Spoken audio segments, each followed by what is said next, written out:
Charter act of 1853। इसमें 4 points है total जो हम लोग अभी देखेंगे।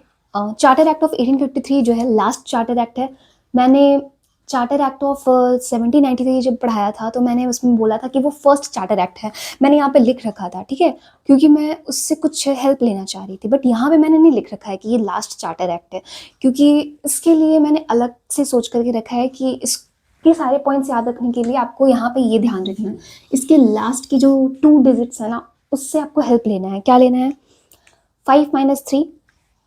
देखिए, याद रखने के लिए ना कई तरीके हो सकते हैं, बट वही है कि आपको बस पढ़ाई को थोड़ा सा फनी बनाते हुए चलना है, और थोड़ा सा ऐसा लगना चाहिए ना कि कभी अपने 10 दिन 1 महीना पढ़ाई नहीं भी की है ना, तो जब बुक खोलिए और ये सब ट्रिक्स देखिए तो आपको थोड़ा सा फ्रेंडली टाइप्स लगे कि हाँ, भूला भटका सा, मतलब भूला सा नहीं लगे कि बहुत दिन हो गया लगता है पढ़े हुए, नहीं।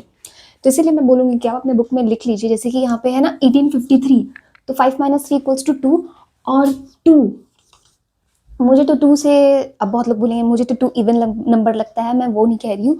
2 बहुत लोगों के लिए, जैसे कि 2 क्या है, मैं इस 2 को याद रखती हूँ 2 अक्टूबर से, और 2 अक्टूबर को मैं एक्सटेंड कर सकती हूँ गांधी जी का बर्थडे से। मतलब मैं इन शॉर्ट कहना चाह रही हूँ कि आप चार्टर एक्ट ऑफ 1853 को गांधी जी से रिलेट करके देखिए। इससे क्या फायदा होगा? गांधी जी किससे एसोसिएटेड थे?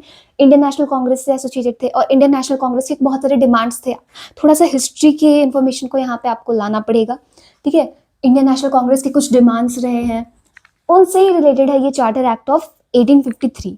अब सारे पॉइंट्स पे आते हैं, ठीक है, धीरे धीरे देखिए।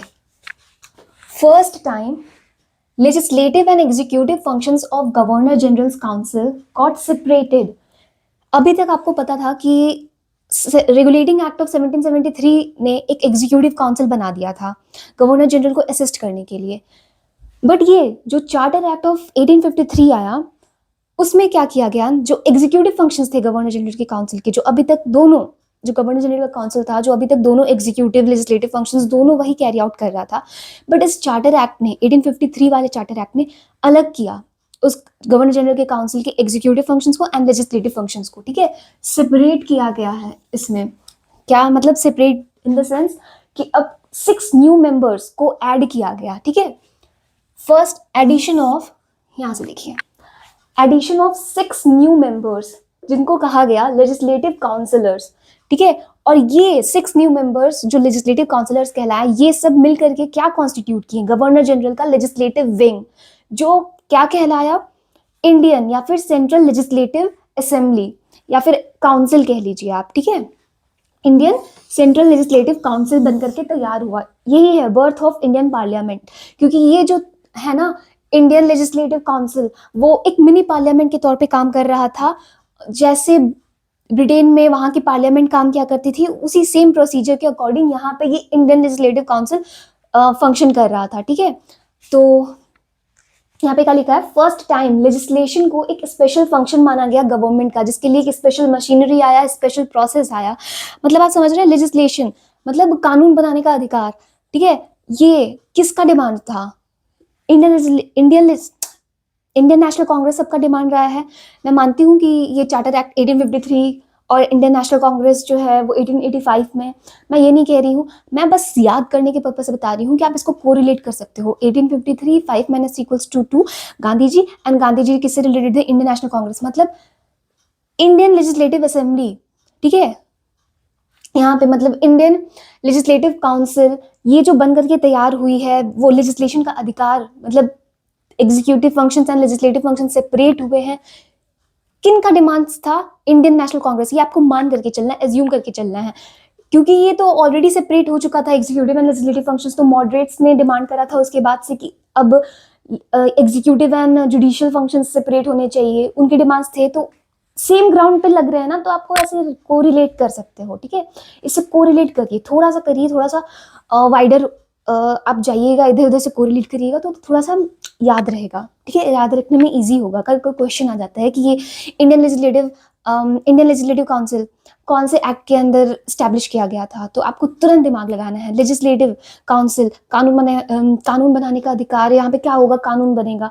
तो ये सब हिस्ट्री का पार्ट, और हिस्ट्री का पार्ट से कौन है? गांधी जी। तो गांधी जी 5 - 3, ठीक है, 5 - 3 = 2, गांधी जी आ गए। अब आते हैं सेकेंड नंबर पे, introduced open competition system of selection and recruitment of civil servants. अब covenanted civil service open to Indians also.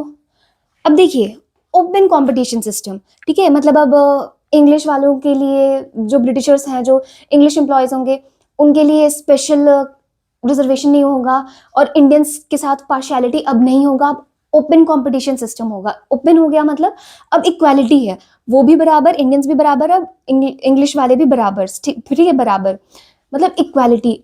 और ये जो बराबर इक्वालिटी, गांधी जी से अच्छा और एग्जाम्पल कौन हो सकता है, ठीक है, ये बहुत डिमांड करते थे इक्वालिटी का, ये सपोर्टर रह चुके इक्वालिटी के। तो गांधी जी, मतलब गांधी जी सिर्फ आपको एक ही एक्ट में मैं बोलूंगी याद रखने के लिए, 1853 5 - 3 = 2, गांधी जी। तो ये जो ओपन कंपटीशन सिस्टम अगर कल को आता है, मतलब इक्वालिटी, ठीक है, इक्वालिटी कहाँ से आपको लेकर जाना है, गांधी जी को याद करना है, और गांधी जी आंसर हो गया 1853, ठीक है। Introduced open competition system of selection and recruitment of civil servants.